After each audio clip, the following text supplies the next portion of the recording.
जातः। भगवान ये कहते हैं कि लक्ष्मी देवी से भी ब्रज देवियां श्रेष्ठ हैं।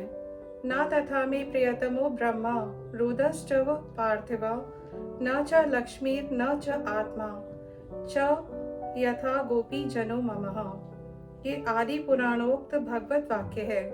इसका अर्थ है, श्री भगवान ने कहा, हे अर्जुन, ब्रज देवियां महालक्ष्मी की अपेक्षा अधिक श्रेष्ठ हैं। शिव, ब्रह्मा एवं मेरा श्री विग्रह ये सब मुझे इतने प्रिय नहीं हैं जितनी गोपियां प्रिय हैं। उद्धव जी से भी ब्रज देवियां श्रेष्ठ हैं। उद्धव जी की प्रार्थना, आशा महो चरण रेणु जुषामहम श्याम वृंदावने किमपि गुल्मलता औषधानाम। ये श्रीमद् भागवतम दशम स्कंद का 47 चैप्टर का 61 श्लोक है। मेरे लिए तो सबसे अच्छी बात यही होगी कि मैं इस वृंदावन धाम में कोई झाड़ी, लता अथवा औषधि, जड़ी बूटी ही बन जाऊं। आहा, यदि मैं ऐसा बन जाऊं तो मुझे इन ब्रजांगनाओं की चरण धूलि निरंतर सेवन करने के लिए मिलती रहेगी। इनकी चरण रज में स्नान करके मैं धन्य हो जाऊंगा। धन्य हैं ये गोपियां, देखो तो सही, जिनको छोड़ना अत्यंत कठिन है। उन स्वजन संबंधियों तथा लोक वेद की आर्य मर्यादा का परित्याग करके उनका परम प्रेम प्राप्त कर लिया है। उद्धव जी कहते हैं, औरों की तो बात ही क्या, भगवत वाणी, उनकी निश्वास रूप समस्त श्रुतियाँ, उपनिषदें भी भगवान के परम प्रेम में स्वरूप को ढूंढती ही रहती हैं, प्राप्त नहीं कर पाती। एक बार की बात है, भगवान द्वारका में थे। नारद जी उनसे मिलने के लिए गए तो भगवान ने ये लीला की कि जैसे उनके सर में दर्द हो रहा है।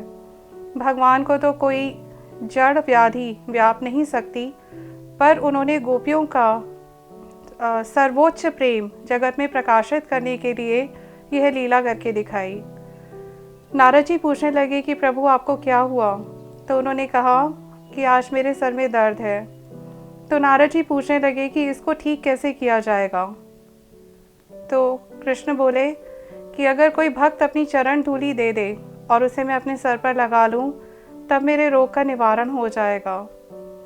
तो नारद जी ने द्वारका में सभी महिषियों से पूछा कि प्रभु के सिर में दर्द है, क्या आप अपनी चरण धूलि देकर उनके रोग का निवारण करना चाहते हो?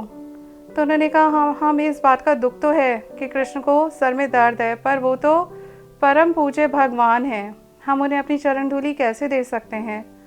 अगर ऐसा किया तो हमें नरकवास करना पड़ेगा।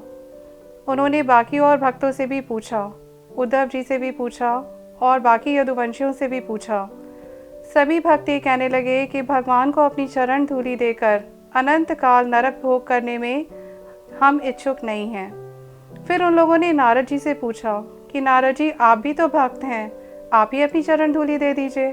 तो नारद जी कहने लगे कि नहीं नहीं, जो डर तुम्हें है वही मुझे भी है कि मैं भगवान को अपनी चरण धूलि देकर नरकवास नहीं करना चाहता। फिर नारद जी ब्रज में गए और वहाँ पर गोपियों ने उनसे पूछा कि हमारे कृष्ण कैसे हैं, आप उनका क्या समाचार लेकर आए हैं? तो नारद जी ने कहा कि कृष्ण की आज स्वास्थ्य ठीक नहीं है। उन्होंने कहा है कि मुझे सिर में दर्द है और कोई अगर भक्त अपनी चरण धूलि दे दे जिसे मैं अपने मस्तक पर धारण कर लूं, तब मेरे इस रोग का निवारण हो जाएगा।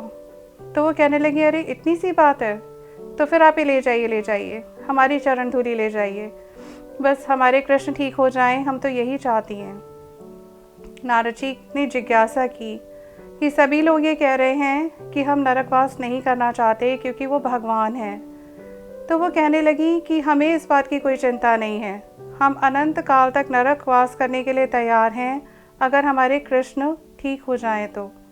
उन गोपियों ने जो अपनी चरण धूलि दी उसे एक तालाब के अंदर डाल दिया गया और ये तालाब द्वारका में है और इसी को गोपी चंदन कहते हैं, जिसे वैष्णव लोग तिलक रूप में अपने ललाट पर धारण करते हैं। गोपी चंदन की महिमा ये है कि इसे देखकर यमदूत भी उस व्यक्ति को नहीं ले जा सकते जो गोपी चंदन धारण करता है। और यदि कोई व्यक्ति गोपी चंदन धारण करने वाला गलती से कभी नरक में चला जाए तो बाकी लोग भी इसका दर्शन करके वैकुंठ गति प्राप्त करते हैं। हरे कृष्णा।